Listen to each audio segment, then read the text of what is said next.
Bonjour et bienvenue, voici notre tour d'horizon économique, géopolitique, énergétique, sanitaire et boursier.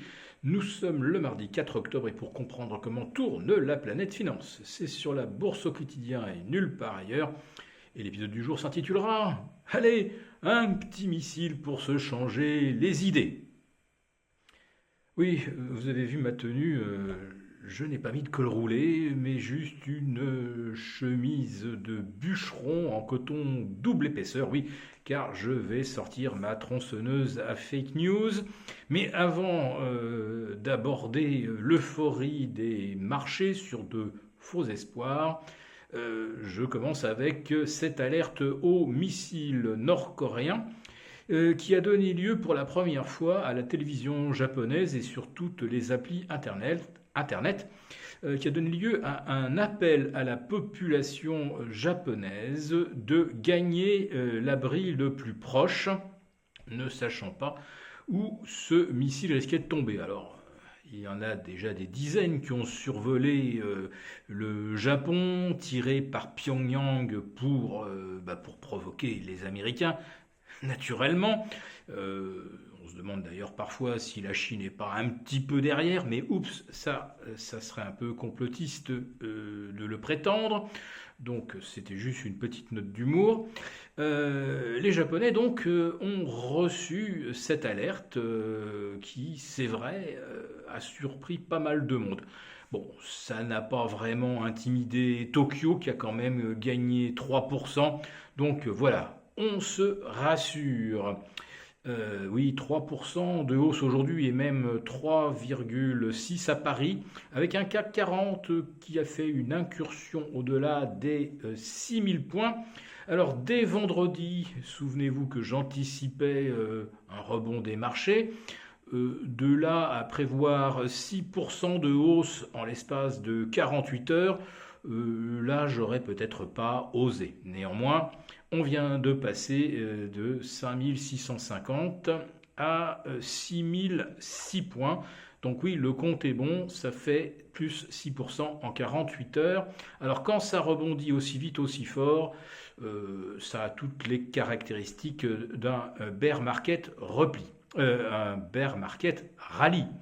Car le repli, lui, il a duré 14 séances, dont 12 de baisse, et je crois qu'il n'y en a eu qu'une seule où il y a eu un vrai rebond d'un peu plus de 1% du CAC, sinon ça a été un véritable toboggan baissier. Alors, qu'est-ce qui va mieux aujourd'hui ? Eh bien, quand on regarde du côté des marchés obligataires, on voit que les rendements se sont bien détendus, puisque depuis lundi matin, on est à moins 25. Moins 25 sur nos OAT, qu'on retrouve aux alentours de 2,44, alors qu'on tutoyait les 2,80. Les Boons sont à 1,85, ils étaient au-delà de 2,10. Et les BTP italiens, qui nous ont fait bien peur, à 4,60, sont revenus maintenant aux alentours de 4,14. Alors, qu'est-ce qui sous-tend ce rebond ? Eh bien, que la BCE va probablement rajouter 75 points à sa prochaine réunion, mais qu'ensuite elle se montrera moins agressive et reviendra du plus 50, voire du plus 25, et que le taux pivot de la BCE, eh bien, il pourrait être autour de 2 ou de 25, et non pas de 50 comme on le redoutait. Car les chiffres publiés hier, notamment les PMI manufacturiers, sont tellement mauvais qu'on ne voit pas la BCE aggraver les choses en relevant encore plus le loyer de l'argent au risque de nous plonger dans une récession sévère. Donc la BCE n'agirait pas comme la Fed. Alors, je tiens à dire qu'il y a bien une chose auquel les marchés sont allergiques, c'est lorsque des banques centrales poursuivent des politiques monétaires divergentes. La dernière fois qu'on avait assisté à ce genre de chacun pour soi, ça s'était plutôt mal terminé.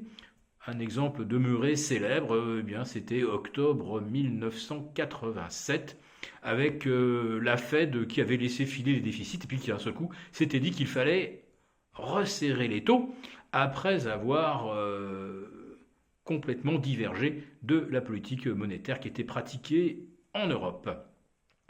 Alors qu'est-ce qui va mieux aujourd'hui À vrai dire, on a bien du mal à se l'expliquer avec un pétrole qui remonte à 90 dollars sur le Brent.